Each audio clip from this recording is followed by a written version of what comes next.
찬미 예수님, 네, 안녕하셨습니까? 네, 오래간만에 이렇게 여기 오니까 감회가 아주 깊습니다. 저를 잘 모르시는 분도 많이 계실 것 같은데 방금 우리 교육분과장님 소개하신 대로 저는 문호영 프란치스코 신부입니다. 제가 1999년도까지 여기서 있다가 예수의 성모 관상 수도원을 설립하게 돼가지고 강화에 가는 바람에 제가 임기 5년을 마치지 못하고 중간에 여기서 아주 서운하게 떠나게 됐습니다. 지금 이 성당을 제가 10개월 동안 매일같이 밤마다 지붕에다 설계들을 그려놓고 고치고 또 고치고 이렇게 하고 설계를 하고 이 건축을 시작을 했었는데 골조 올라가는 거를 보고 이렇게 성당을 떠나게 돼서 굉장히 제가 서운했었는데 올 때마다 옛날 생각이 나면서 여러분들 이렇게 뵈면 굉장히 반갑습니다. 오늘도 대단히 반갑고요. 또 특별히 오늘 보좌 신부님이 저한테 교리를 부탁을 해서 제가 강화에 있기 때문에 거리가 상당히 멀어요. 또 밤에 가려면 시간 많이 걸리고 그래서 서울에서 뭐 좀 부탁을 해도 제가 거의 이렇게 거절할 수밖에 없는데 우리 창사동 창호동이죠. 옛날에 창사동인데 제가 오고 싶어가지고 거절하지 않고 오늘 이렇게 왔습니다. 네, 여러분들 뵈니까 반가워. 감사합니다.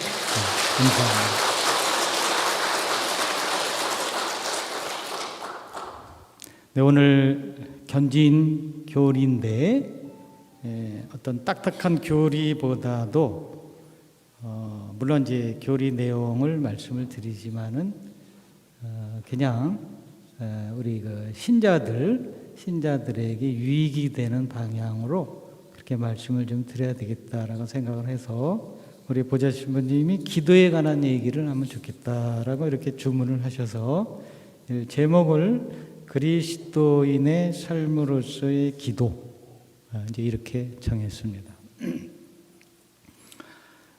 내일 모레가 성령 강림 대축일이죠.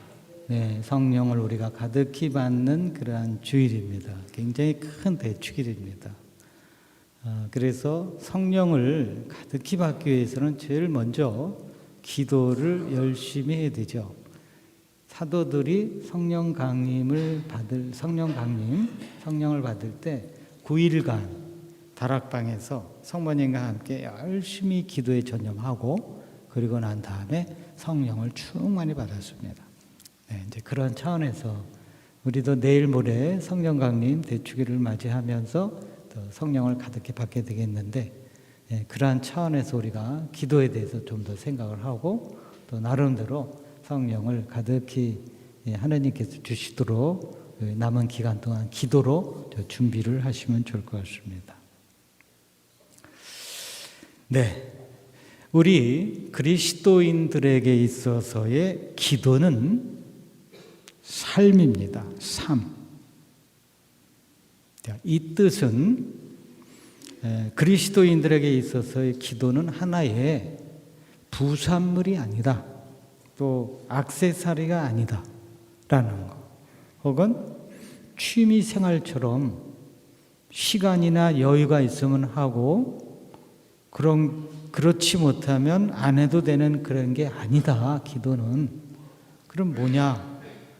우리 인간이 살기 위해서 가장 중요한 두 가지, 숨을 쉬어야 되고 음식을 먹어야 되죠. 근데 숨을 어떻게 쉽니까? 우리가 매 순간 쉬죠. 매 순간 쉽니다. 또 우리가 음식을 어떻게 먹습니까? 매일 먹습니다. 그것도 세 끼. 또 간식도 먹죠. 네. 마찬가지로 기도도 숨을 쉬듯이 해야 된다. 또 음식을 먹듯이 해야 된다. 그런 뜻에서 기도가 우리 그리스도인의 삶이다라고 이렇게 표현을 하는 겁니다. 그렇다면 왜 우리 그리스도인의 삶이 기도의 삶이어야 되는지 우리가 그 이유를 조금 더 깊이 생각해 볼 필요가 있겠습니다. 자, 이것을 이해하기 위해서 먼저 기도가 뭐냐 하는 기본 개념부터 정리할 필요가 있습니다. 자, 한마디로 말해서 기도는 그리스도인으로서의 하느님과의 관계다. 한번 해보세요. 기도는 그리스도인으로서 하느님과의 관계다. 네, 관계가 기도다. 하느님과 나의 관계, 그게 기도다 하는 거죠. 자, 그런데 그렇다면 우리가 언제부터 하느님과의 관계를 시작했느냐? 언제부터입니까? 우리가 하느님께로부터 창조되었을 때, 하느님이 우리를 창조하셨을 때 이제 관계가 시작된 거예요. 하느님은 왜 우리를 창조하셨느냐? 당신과 우리를 어떤 관계를 맺기를 원하셨기 때문이에요. 그래서 하나님께서 인간과 맺기를 원하신 이 관계성, 그리고 이로 말미암아서 창조된 우리 인간, 그래서 모든 인간은 자신이 원하든 원하지 않든 어쩔 수 없이 하느님과의 관계를 지니게 되었는데, 그 관계를 다시 표현하면 하느님은 인간을 창조하신 분이고 인간은 그분에게서부터 창조된 존재다. 즉 창조하신 존재와 창조된 존재, 이게 우리 인간과 하느님과의 관계다. 그러니까 이 관계가 굉장히 아주 밀접한 관계라는 걸 알 수가 있습니다. 이런 관계로 말미암아서 인간은 하느님 앞에서 기도의 존재가 된 것이다, 이렇게 표현하는 겁니다. 저는 지금 방금 기도의 존재라는 표현을 썼습니다. 한번 해보세요. 기도의 존재. 자, 그럼 지금 우리는 기도의 존재예요. 왜냐하면 하느님으로부터 창조되었으니까. 하느님이 우리와 관계를 맺기를 원하셔서 우리를 창조하셨어요. 그거를 기도의 존재다, 이렇게 표현합니다. 그래서 기도의 존재라고 하는 말은 1차적으로 하나님과 관계를 맺은 존재다, 이 뜻이죠. 자, 그런데 다른 피조물과의 관계와 하느님과의 관계, 이거하고 우리 인간과 하느님과의 관계를 비교해 보면 둘은 굉장히 차이가 있어요. 달라요. 어떻게 다르냐? 다른 피조물들은 그들이 하느님과 관계를 맺었다고 해서 기도의 존재가 되었다, 이렇게 말하지 않습니다. 그러나 우리 인간은 하느님과의 관계를 맺었다는 것은 기도의 존재가 됐다라는 뜻. 이게 차이죠. 그러면 그 이유는 뭐냐? 이유.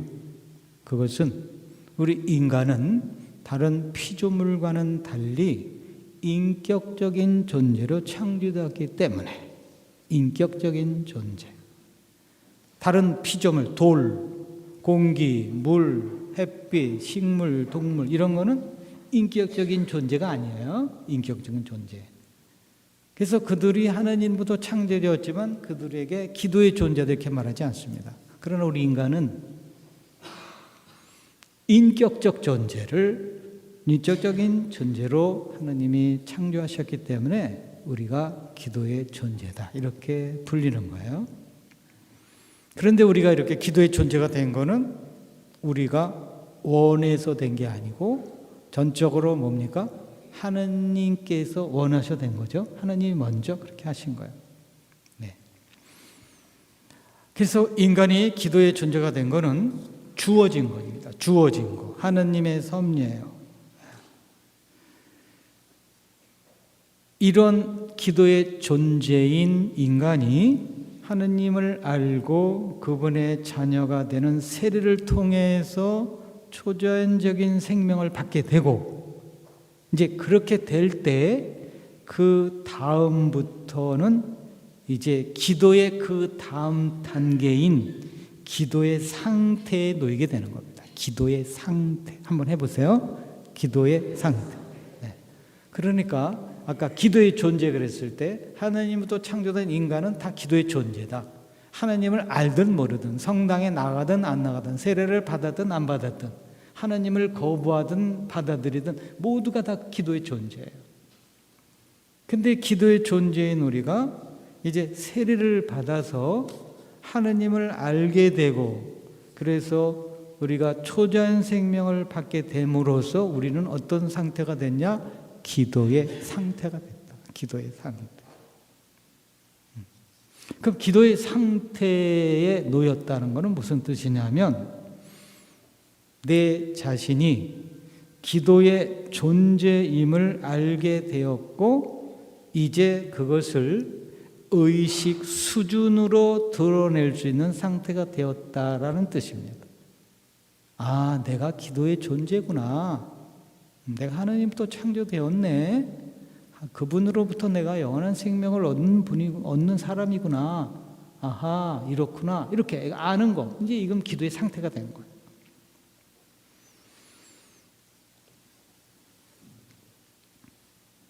그래서 모든 그리스도인은 만일 의식적으로 기도를 하고 있지 않아도 기도의 상태에 있는 겁니다. 내가 세례를 받았다면, 내가 하나님부터 창조되었고 하나님은 나를 창조하셨고 그거를 알고 있는 상태라면 이미 이제 성당에 다니는 그 자체로서, 그리스도의 신자라는 그 자체로서 이미 기도의 상태에 있는 거야.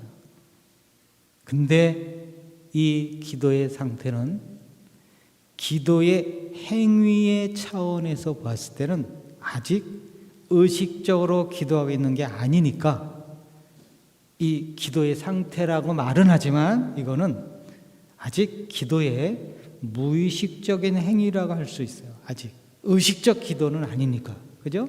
네, 무의식적인 기도의 행위다. 그런데 이런 무의식적인 기도의 행위가, 즉 기도의 상태를 이제 의식화해서 현실적이고 직접적으로 기도할 때, 그때 비로소 이제 기도의 행위가 된다. 기도의 행위 해보세요. 기도의 행위. 네. 그러니까 이제 인간 기도의 차원이 세 가지라는 거를 아실 수가 있겠죠? 네. 처음에가 뭐예요? 기도의 존재. 두 번째가 기도의 상태. 세 번째가 기도의 행위. 네, 이렇게. 바로 이제 이 기도의 행위가 이제 드러날 때, 기도의 행위로 이어질 때 비로소 우리의 삶이 기도의 삶이 되는 거다. 그리스도인으로서의 기도의 삶. 기도의 행위를 안 하면 그건 그리스도의 삶이 아니다. 삶이 아니에요. 삶이라는 건 드러내야 되잖아요.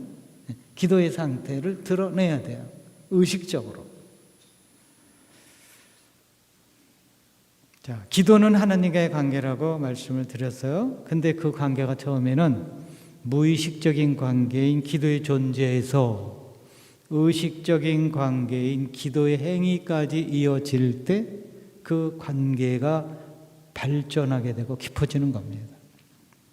그래서 하나님과의 관계가 깊어지면 이것이 인간에게는 행운인 거예요. 그리고 이게 기쁨입니다. 우리 인간의 기쁨입니다. 그래서 우리가 하는 기도의 행위는 하나님과 내가 어떤 관계에 있는지를 아주 단적으로 잘 보여줍니다. 다시 말하면 내가 기도의 행위를 전혀 하고 있지 않다면, 비록 내가 기도의 존재이고 기도의 상태에 있다고는 하지만 표면적으로는 나는 하나님과 아무 관계없이 지내는 거예요. 아무 관계없이. 내가 기도 행위를 안 하면 나는 하나님과 아무 관계없이 지내는 거예요. 또 기도의 행위를 한다고 해도 하는 둥 마는 둥 한다거나 이렇게 된다면 하느님과 나의 관계도 뭐예요? 하는 둥 마는 둥이 되는 거예요. 또 아주 드물게 기도를 한다면 나와 하나님은 멀리서 간신히 명백만 유지하는 정도의 관계인 겁니다. 또 기도를 하더라도 별다른 열이나 희망이나 사랑 없이 해왔다면 하느님과의 관계 역시 별다른 열이나 희망이나 사랑 없는 관계가 되는 겁니다. 그래서 저를 따라 다시 한번 해보세요. 기도는 그리스도인으로서 하느님과의 관계다. 네, 이 사실로부터 기도의 중요성, 기도의 위대함, 기도의 가치가 드러나는 겁니다. 많은 신자들이 기도의 중요성과 위대함과 가치에 대해서 잘 모르고 있는데 왜 잘 모르냐? 기도가 하느님과 나와의 관계라는 사실을 모르기 때문이에요. 자, 말을 이제 조금 좀 바꿔서, 자, 세상에서 성공하고 행복하게 사는 사람은 어떤 사람인가요? 성공하고 행복하게 사는 사람, 돈 많은 사람이에요? 재능이나 능력이 많은 사람이에요? 어떤 사람이냐? 관계성이 좋은 사람입니다. 관계성이 좋은 사람이 세상에서 성공하는 사람이고 행복한 사람입니다.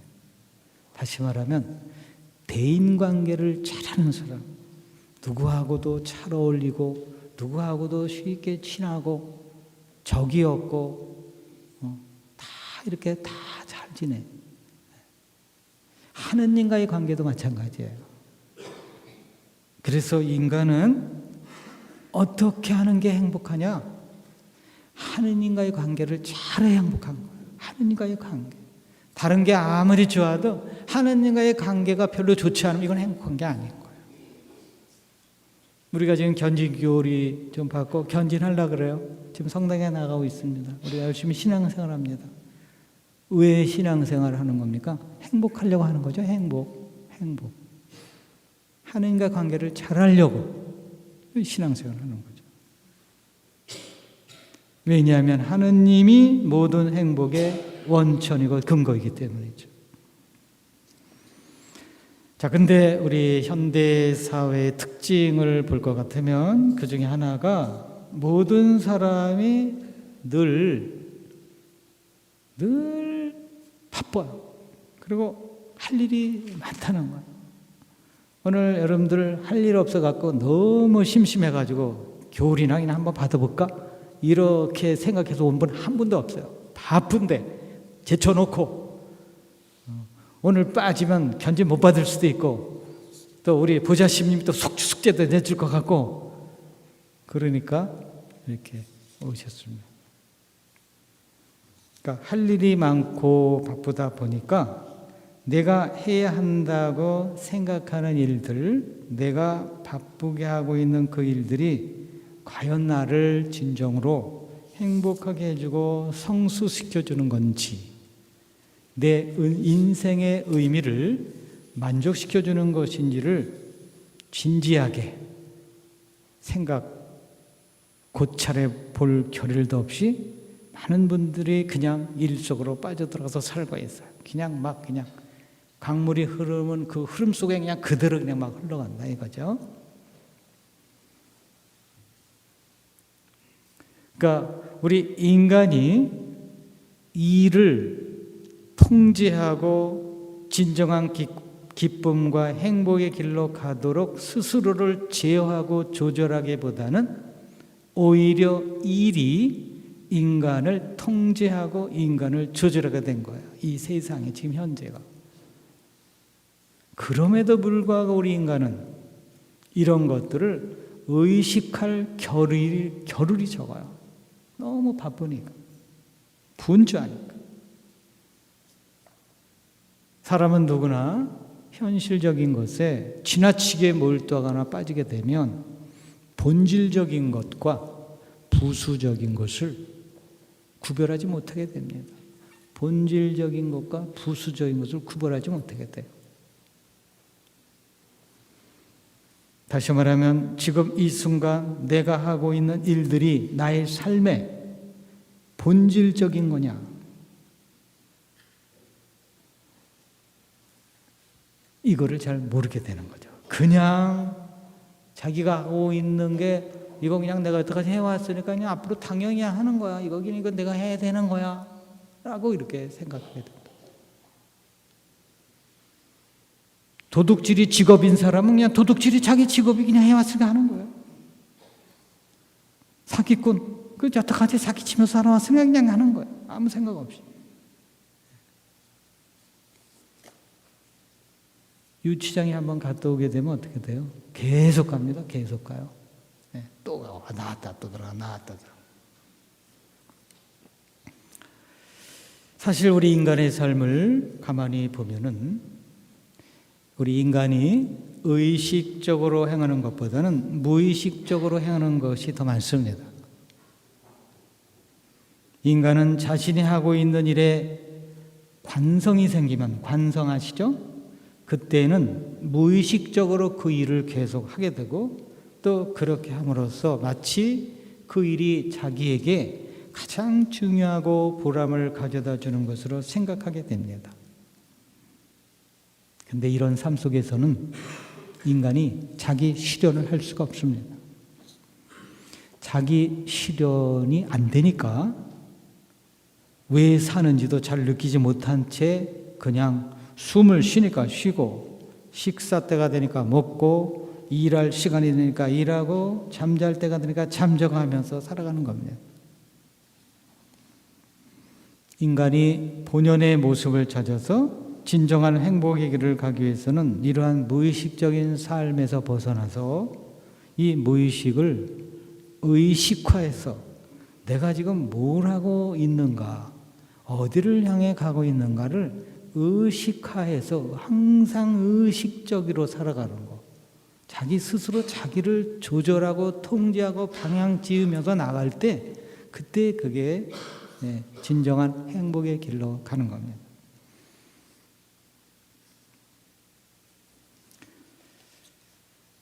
많은 경우에 사람들은 평소에 일어나지 않던 어떤 특정한 일, 또 깜짝 놀랄 어떤 일, 예상치 않았던 어떤 일이 일어날 때 그때 비로소 그동안 자기가 별 생각 없이 해온 일들에 대해서 진지하게 생각해보고 의미를 찾게 되는 것 같아요.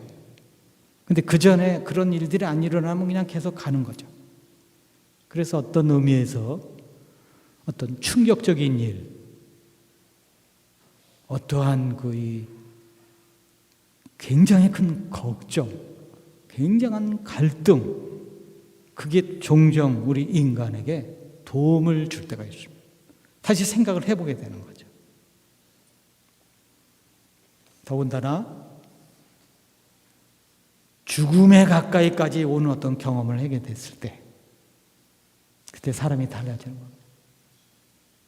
사실은 제가 이렇게 지금 신부로서 살아가고 있지만 저는 중학교 2학년 때 죽음을 체험했어요. 그러고 나서 제 인생의 180도 바뀌었어요. 그때 저의 어릴 때의 꿈은 깡패였습니다. 쌈 잘하는 거. 여러분들 아마 믿지 않겠지만 제가 우리 창사동에서 처음 얘기하는데 그래서 저는 중학교 1학년 때 입학하면서 바로 태권도반에 들어갔어요. 쌈 잘하려고.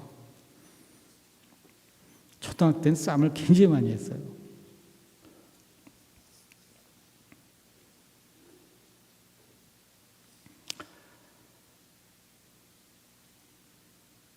그래서 자기가 이제 이런 어떤 특별한 일이 생길 때 그때 평소에 자기가 늘상적으로 하고 있는 일의 가치와 의미를 되새기게 되고 스스로에게 물으면서 살아가게 되는 거죠. 내가 지금 왜 일을 하고 있는 거야? 지금까지 해온 일들이 나에게 어떤 가치와 보람을 주는 거지? 내가 죽을 때까지 지금 하고 있는 이 일을 계속하면서 살면 나 죽을 때 정말 내가 행복하게 후회하지 않고 눈 감고 내가 죽을 수 있을까? 이렇게 자문하게 됩니다.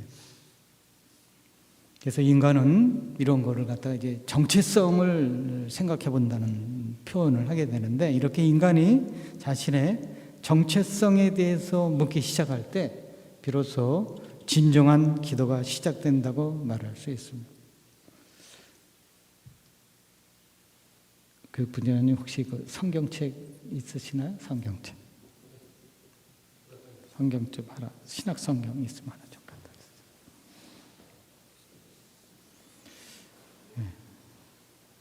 그래서 우리 인간이 자기의 정체성을 바라보게 되면 반드시 하느님과 관련 있지 않을 수가 없습니다. 그래서 아까 말씀드린 대로 기도는 하느님과의 관계성이기 때문에 자신에 대해서 묻게 되면 나는 누군가, 내가 하고 있는 이 일이 지금 무슨 의미가 있는가?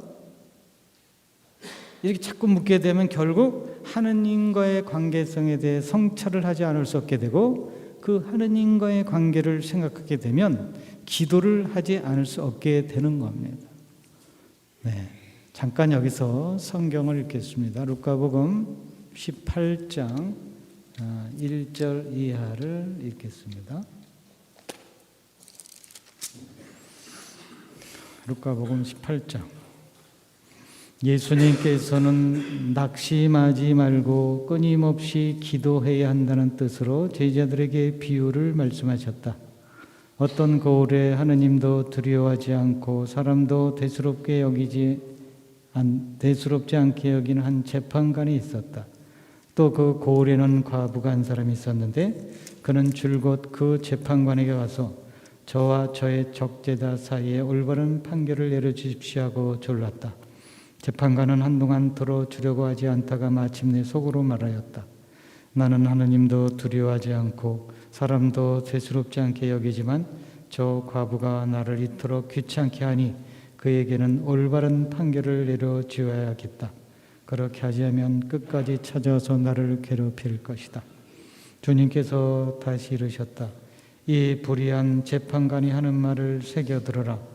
하나님께서 당신께 선택된 이들이 밤낮으로 부르짖는데 그들에게 올바른 판결을 내려주지 않으신 채 그들을 두고 미적거리시겠느냐. 내가 너에게 말한다. 하나님께서는 그들에게 지체 없이 올바른 판결을 내려주실 것이다.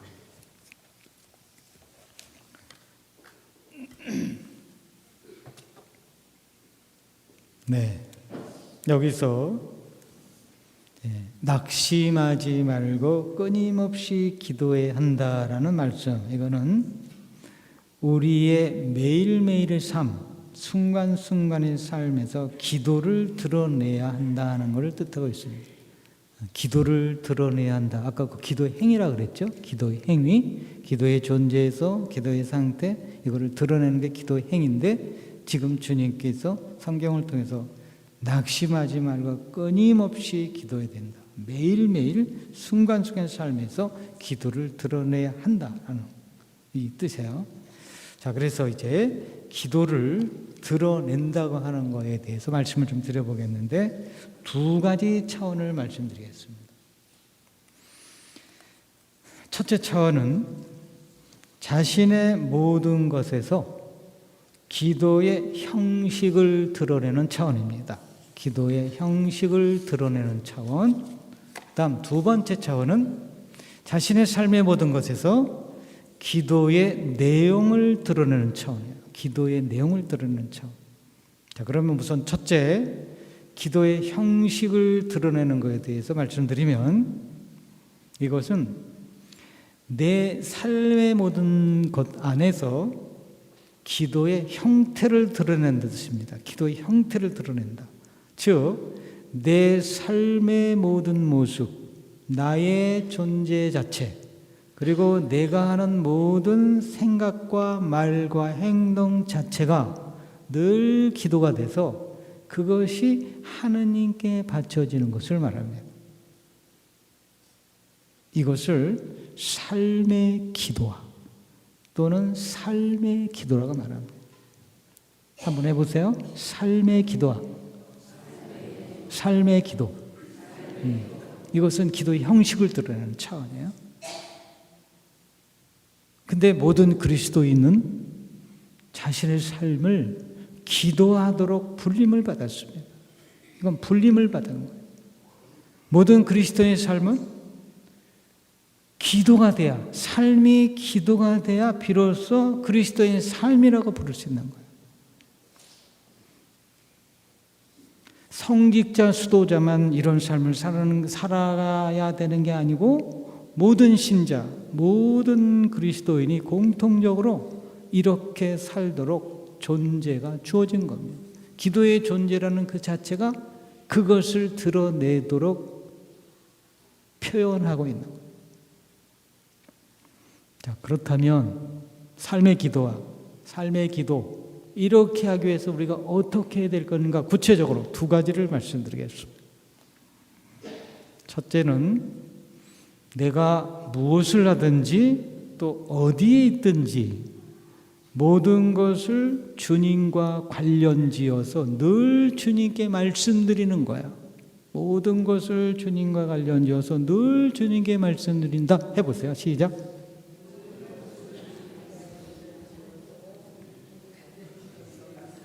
다시 한번. 모든 것을 주님과 관련지어 늘 주님께 말씀드린다. 이렇게 되면 삶의 기도가 되는 거예요. 이렇게 되면 삶이 기도가 됩니다. 이거를 말의 기도라고 합니다. 해보세요. 말의 기도. 네, 말의 기도. 즉 언어의 기도를 많이 하는 거예요. 모든 걸 주님과 관련해서 언제나 주님께 말씀드립니다.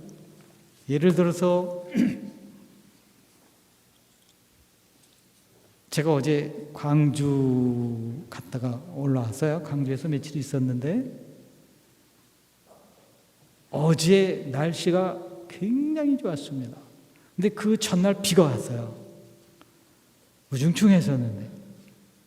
근데 날씨가 너무 좋아요. 바깥에 탁 나갔는데 하늘이 푸르고 너무 날씨요. 그럼 보통 사람들은 어떻게 하냐면 야 오늘 날씨 너무 좋으네. 야 오늘 날씨 너무 푸르 이렇게 하잖아요. 그걸로 끝나지 말고 모든 걸 주님과 관련져야 되니까 딱 보면서 주님 오늘 날씨 너무 좋으네요. 아이고 이렇게 푸른 하늘 주님 주셨네요. 이렇게 하라는 거예요. 그러면 그게 삶의 기도인 거예요. 비가 막 옵니다. 저는 비를 좋아하는데 비를 싫어하는 사람도 있죠. 문을 탁 열는데 비가 와요. 이거 왜 또 비가 오는 거야? 주님 오늘 왜 이렇게 오늘 비가 와요? 이렇게 하라는 거예요. 모든 걸 관련져서 주님께 말씀드려라. 좋은 것만 말씀드리는 게 아니고 모든 거를 나쁜 거, 좋은 거, 기분 나쁜 거, 기분 좋은 거, 불평할 거, 감사할 것도 다 불평할 것도 사람에게 불평하지 말고 주님께 불평하면 기도가 됩니다. 네, 주님께. 주님, 우리 남편은 왜 이렇게 맨날 속만 썩입니까 나한테? 주님께 말하세요. 주님께. 다른 사람한테 말하지 말고. 친구한테 가서 나는 진짜 재수 없어. 나는 하는 일마다 안 돼. 그러지 말고 주님, 나는 왜 이렇게 재수가 없어요. 난 하는 일마다 안 되네요. 그렇게 하라고. 그러면 그게 놀라운 변화를 우리에게 가져다 준다. 이거 삶의 기도.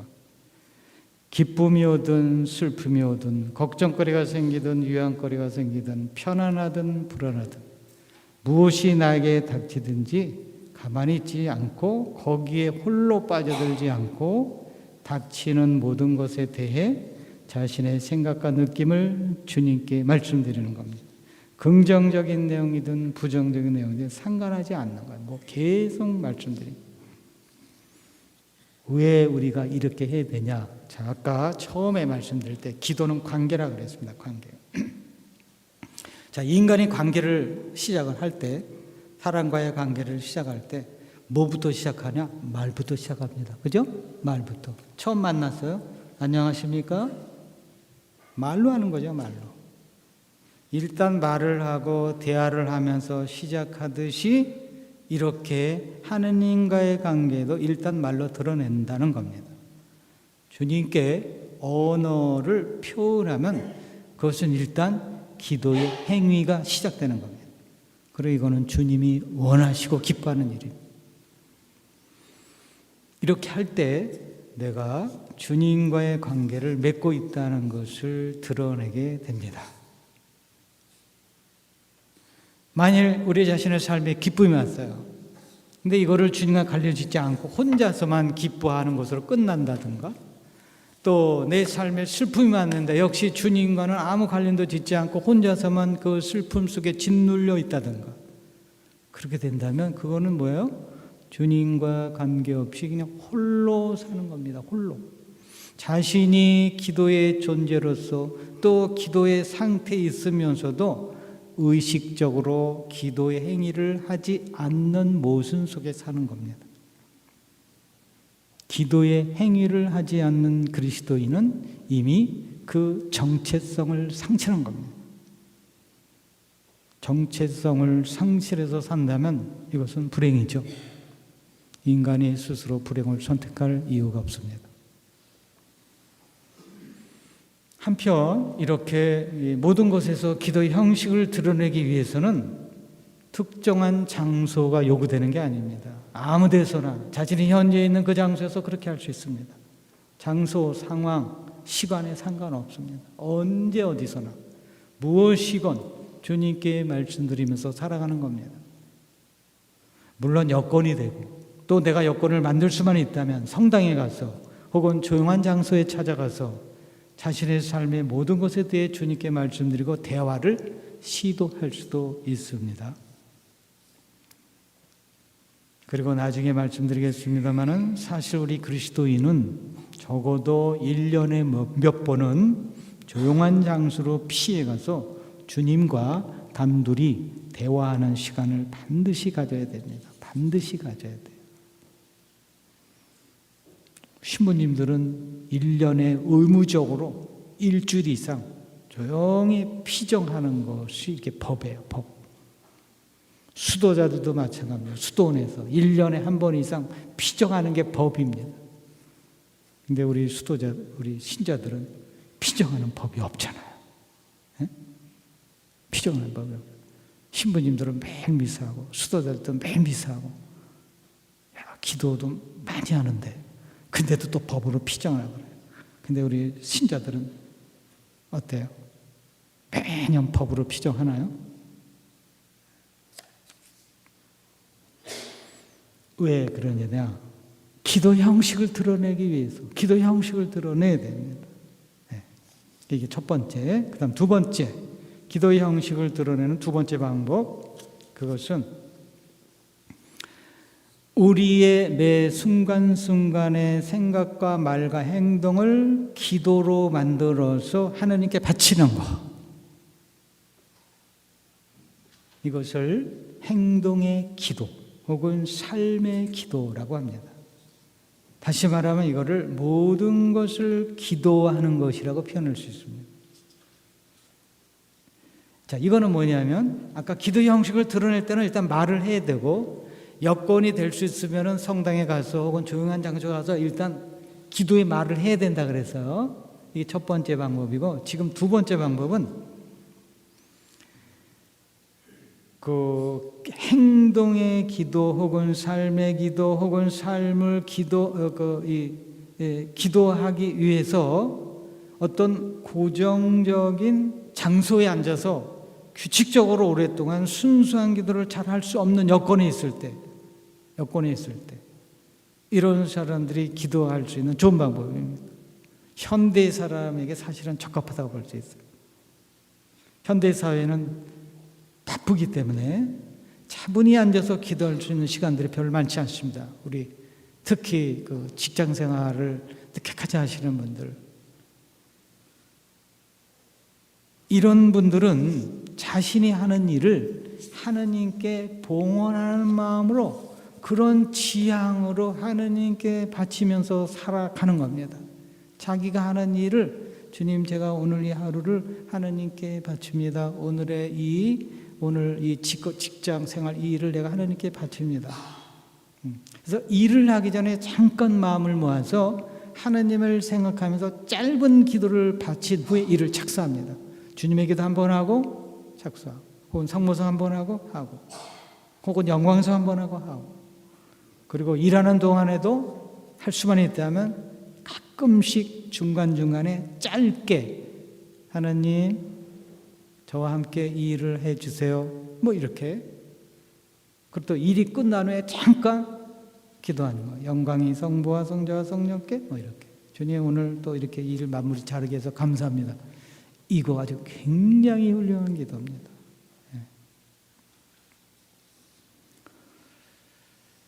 이렇게 계속해서 끊임없이 그렇게 한다면 이것은 대단히 훌륭한 기도의 삶을 살고 있는 겁니다. 그래서 이것은 바로 기도의 마음과 기도의 지향을 드러낸다라고 표현할 수 있습니다. 이렇게 되면 이게 바로 기도의 삶이 됩니다. 이렇게 두 가지 방법으로 해서 우리가 기도의 형식을 드러내는 삶을 살게 되고, 하나님께서는 우리 평신도들이 이런 양식의 기도를 대단히 좋아하시고 원하십니다. 우리가 이렇게만 한다면 우리는 하나님의 큰 축복 속에서 살게 됩니다. 자, 그 다음에 이제 두 번째, 지금 말씀드린 기도의 형식을 드러내는 거라고 그랬고, 그 다음에 이제 두 번째로 기도의 내용을 드러내는 차원 말씀드리겠습니다. 자, 이것은 무엇이든지 내가 필요하다고 느끼는 것을 주님께 청하고, 모든 것에 대해 감사하고, 모든 것에 대해 주님을 찬미하는 걸 뜻합니다. 다시 한번 말씀드리겠어요. 내가 무엇이든지 필요하다고 느끼면 주님께 청하고, 모든 것에 대해 감사하고, 모든 것에 대해 주님을 찬미하는 것. 이게 기도의 내용을 드러내는 거예요. 자, 우리 그리스도인들은 기도할 때 이게 내용을 생각하게 됩니다. 그래서 우리 신자들이, 우리 교회가 신자들에게 기도를 가르칠 때 기도의 종류를 이렇게 네 가지 설명을 합니다. 기도의 종류 네 가지. 첫 번째는 청원기도. 해보세요. 청원기도. 뭐 이렇게 청하는 거예요. 하나님 뭐 해주세요. 청원기도. 두 번째 속죄기도. 해보세요. 속죄기도. 속죄. 주님, 제가 죄를 졌습니다. 잘못했습니다. 용서해 주십시오. 청하, 이런 거.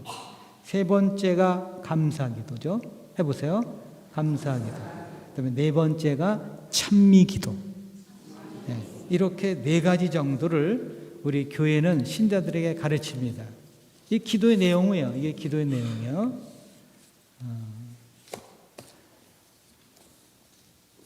자, 아까 기도 형식을 드러내야 한다고 말씀드렸는데, 자, 기도의 형식, 아까 말씀드린 거, 그 기도의 형식 위에 지금 말씀드린 이 네 가지 기도의 내용을 입혀서, 기도의 내용을 이렇게 옷 입히듯이 입혀서 기도하는 것을 기도의 내용을 드러내는 것이다 라고 말할 수 있어요. 그러니까 뭐냐면 우리가 하는 모든 기도의 내용에는 이 네 가지가 들어가야 된다는 거예요. 청원기도, 속죄기도, 감사기도, 찬미기도. 그게 기도의 내용을 드러내는 거예요. 자, 그러면 청원기도에 대해서 잠시 말씀드리면, 아까 읽은 성경에서 불의한 재판관께 청원한 과부의 기도, 이게 청원기도의 한 단면을 보여줍니다. 우리 신자들 중에는 기도에 대해서 생각할 때, 이 청원기도는 수준이 낮죠. 감사기도, 찬미기도가 가장 높은 차원이야. 이렇게 생각하는 사람이 있습니다. 또 옛날에는 그렇게 가르쳤어요. 야, 하나님께 뭐 달라고 고만 좀 졸라. 고만. 감사 좀 많이 해. 감사. 그리고 찬미 좀 드려. 뭐 맨날 달라 그러냐? 저도 옛날에는 그렇게 많이 생각을 했어요. 청원 기도가 기도 중에 가장 차원이 낮구나라고 생각했는데, 나중에 제가 알고 보니까, 또 신부돼서 이렇게 살다 보니까, 경험을 하다 보니까 하느님께서 이 청원 기도를 얼마나 좋아하시는지를 알게 된 거예요. 하느님은 정말 청원 기도를 정말 좋아하세요.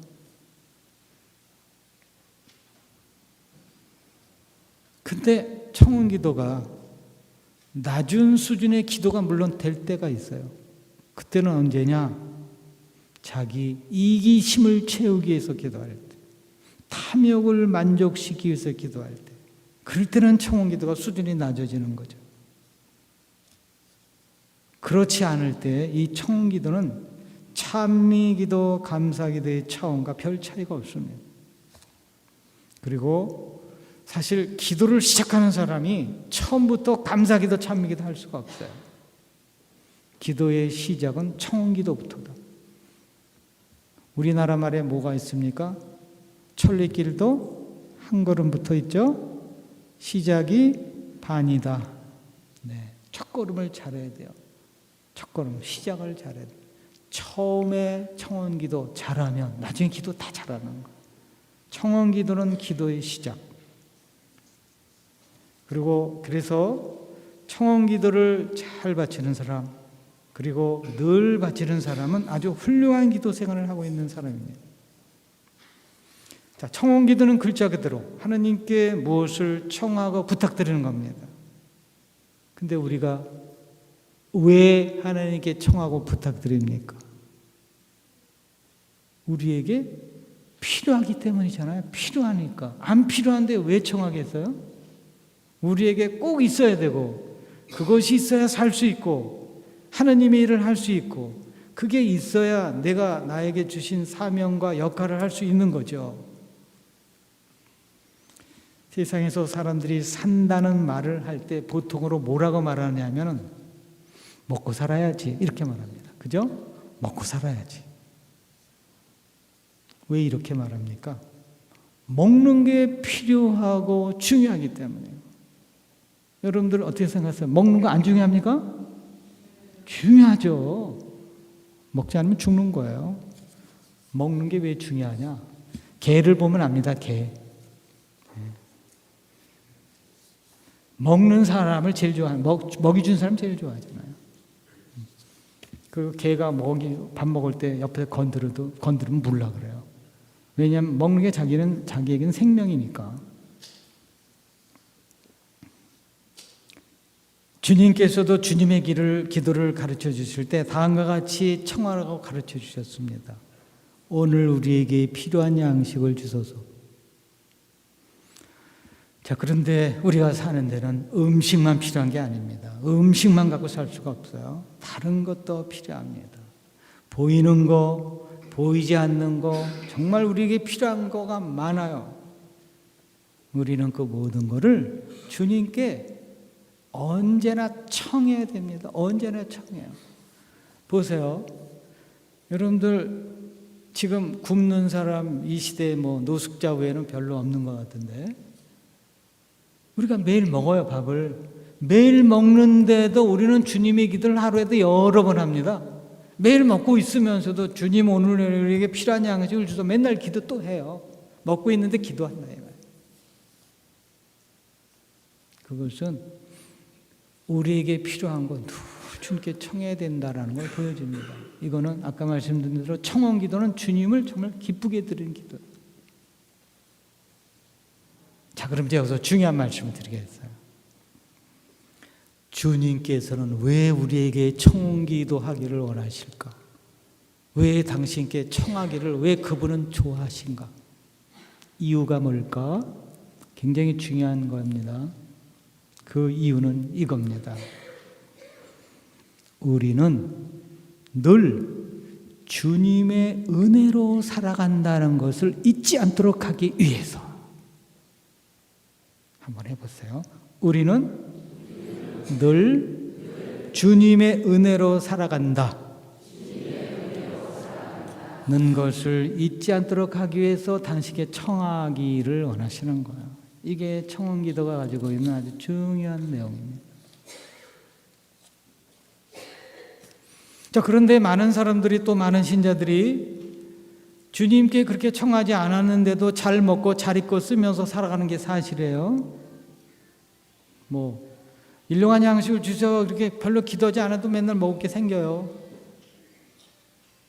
이것은 주님께 청할 필요가 없다는 것을 보여주는 것이 아니라 사실은 다른 사람들이 청했기 때문에 주님께서 다른 사람들의 청을 보시고 직접 청하지 않는 사람들에게도 필요한 것을 주시는 겁니다. 그러니까 다른 사람에게 감사해야 됩니다. 그래서 주님이 기도 우리에게 할 때 오늘 나에게 필요한 양식을 주시고 이렇게 기도하지 않고 오늘 저희에게 필요한 양을 주시고 이렇게 기도하라고. 그리고 우리 교회 기도를 보면 언제나 저희에게 주소서 하잖아요. 예. 내가 기도를 그동안 안 했는데도 나는 별 문제 없이 뭐 이렇게 다 잘 됐어. 다른 사람이 그동안 기도를 해줬기 때문에. 그러니까 내가 여태까지 기도를 별로 안 했으면 우리는 빚을 많이 지고 있는 겁니다. 이제는 기도를 내가 해야 돼요. 다른 사람이 빚진 거 갚아야 돼요. 만일 주님께 청하지도 않고 기도하지도 않고 먹고 입고 쓰는 사람은 자기 힘으로 먹고 입고 쓰는 것을 얻거나 만든 것으로 생각하게 되고 이로 인해서 감사의 마음이나 겸손의 마음보다는 자기가 잘났기 때문에 그렇게 할 수 있다고 생각하기 때문에 교만하게 됩니다. 사람이 아무리 잘나고 능력이 있다 하더라도 만일 주님께서 공기를 주시지 않고 햇빛과 비를 주시지 않고 땅을 주시지 않는다면 과연 사람이 먹을 거, 입을 거, 쓸 것을 얻을 수 있을까요? 기술을 가지고 있는 사람도 마찬가지죠. 만일 주님께서 심장을 뛰게 하지 않으신다면, 숨을 쉬게 하지 않으신다면, 몸속의 여러 신경이나 세포가 기능을 발휘하게 하지 않으신다면 과연 외적으로 드러나는 기술을 발휘할 수 있을까요? 실제로 인간이 하는 모든 일은 아주 작은 부분에 불과한 거고 모든 것은 주님께서 주시는 겁니다. 의학에서 의사가 늘 그런 말을 합니다. 수술을 아무리 잘해도 수술 후에 그게 잘 아물어야 되는 거예요. 그 아물게 하는 건 의사가 하는 게 아니에요. 세포가 몸에서 알아서 하는 겁니다. 몸속의 세포가 스스로 작용을 합니다. 그 몸속의 세포를 누가 움직이게 하는 거? 하느님이 해주시는 거. 병이 낫는 건 다 마찬가지입니다. 의사가 병을 낫게 해주는 게 아니에요.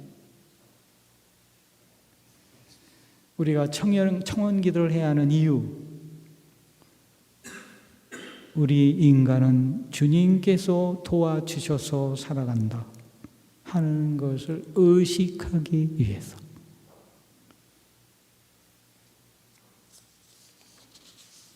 그래서 이런 청원 기도를 잘하는 사람은 교만에 떨어지지 않게 되고 그 좋은 결과가 왔을 때 항상 주님께 저절로 이제 감사 기도를 하게 되는 거죠. 그래서 청원 기도를 잘 제대로 하는 사람이 감사 기도를 제대로 하게 됩니다. 이게 다 연결이 되는 거예요. 그 다음에 두 번째 기도의 내용은 속죄 기도, 통회 기도라고 그랬죠. 속죄 기도는 자신의 잘못과 죄, 부족함에 대해서 주님께 용서를 비는 기도죠. 우리 인간의 삶을 보면 하루에도 여러 번 잘못하고 실수합니다. 또 우리가 하나님을 잘 몰랐을 때, 신앙을 몰랐을 때, 성당에 안 다녔을 때, 또 하나님을 알았더라도 지식이 없었을 때는 죄를 많이 짓기도 했습니다. 더구나 우리 인간은 자기가 의식하면서 하는 잘못보다 의식하지 못하면서 하는 잘못이 훨씬 많습니다. 심리학적으로는 9배 이상이라고 그래요. 9배. 내가 의식하면서 잘못하는 것은 1이고 내가 의식하지 못하면서 잘못하는 것은 8 이상이다. 속죄 기도는 이러한 자신을 인정하고 하느님께 겸손되의 용서를 청하면서 하느님의 도우심으로 죄에서 벗어나고 잘못에서 벗어나서 더욱 의인의 삶을 살도록 하느님께 청원하는 또 다른 형태의 청원기도입니다. 자, 남보다 죄를 더 많이 짓는 사람, 남보다 잘못을 더 많이 범하는 사람은 다른 이에 비해서 속죄 기도를 잘하지 않기 때문입니다. 속죄 기도를 정성을 다해서 자주 하고 자신의 잘못을 느낄 때마다 지체하지 않고 한다면 그의 인생은 크게 달라질 수 있습니다. 속죄 기도 중에 대표적인 기도가 고백의 기도죠. 제 탓이요, 제 탓이요, 저의 큰 탓이옵니다 하는 그 기도 있죠. 네. 특히 우리 신자들에게 속죄 기도의 특성이 있습니다. 그거는 고해성사와의 관련성이에요. 속죄 기도를 충실히 하는 사람은 고해성사를 잘 봅니다. 반면에 속죄 기도를 잘하지 않는 사람은 고해성사를 잘 안 봅니다. 요즘 우리 가톨릭 신자들의 특성 가운데 하나가 과거에 비해서 고해성사를 잘 보지 않는 겁니다. 우리 이번에 우리 견진받는 여러분들 여러 가지 많은 결심도 하실 거고 또 성령의 은혜도 받을 거지만 그 중에서 제가 한 가지만 부탁드린다면 이번에 견진의 열매로 견진성사 때의 결심으로 고해성사를 앞으로 충실하게 잘 보겠다. 적어도 한 달에 한 번씩은 정성껏 나 자신을 돌아보고 고해성사를 충실하게 잘 보겠다. 이거 하나만 잘 열심히 결심하고 실천한다면 훌륭한 성령을 받는 겁니다. 속죄 기도를 잘하니까 고해성사 볼 때 와서 죄가 없는 거예요. 생각이 안 나요. 그리고 뭐 사는 게 다 죄인데 뭘 이거 성사를 보나. 이렇게 생각하게 됩니다. 하나님께서는 우리가 진정한 통회의 기도, 속죄 기도를 바칠 때 얼마나 큰 기쁨과 위안을 누리신지 모릅니다. 하나님이 누리시는 기쁨과 위안이 다음과 같이 예수님의 말씀에서 표현됩니다. 의인 99보다 회개하는 죄인 하나를 하늘나라에서는 더 기뻐한다. 속죄하는, 회개하는, 속죄 기도 정말 정성껏 하는 사람 하나님이 얼마나 기뻐하시는지. 네. 그 다음에 이제 세 번째는 감사 기도죠. 우리는 미사 때마다 감사송을 합니다. 주 하느님 전능하시고 영원하신 천주여, 언제나 어디서나 하느님 아버지께 감사함이 참으로 마땅하고 옳은 일이며 저희 도리요 구원의 길이옵니다. 이렇게 기도합니다. 감사 기도가 가지고 있는 아주 위대한 특성을 이렇게 미사 때 기도문에서 드러냅니다. 언제 어디서나 하느님께 감사함이 저희 도리요 의무고 구원의 길이다. 감사는 감사의 느낌이 났을 때만 감사하는 게 아니고 그냥 매사에 감사하는 겁니다. 매사에. 그래서 데살로니가 전서 5장 16절을 보면은 항상 기뻐하십시오. 늘 기도하십시오. 어떤 처지에 있었는지 감사하십시오. 이것이 그리스도 예수를 통해서 여러분에게 보여주신 하나님의 뜻입니다. 어떤 처지에 있었는지 감사합니다. 습관으로 감사하는 겁니다. 습관으로. 그냥 감사하는 겁니다.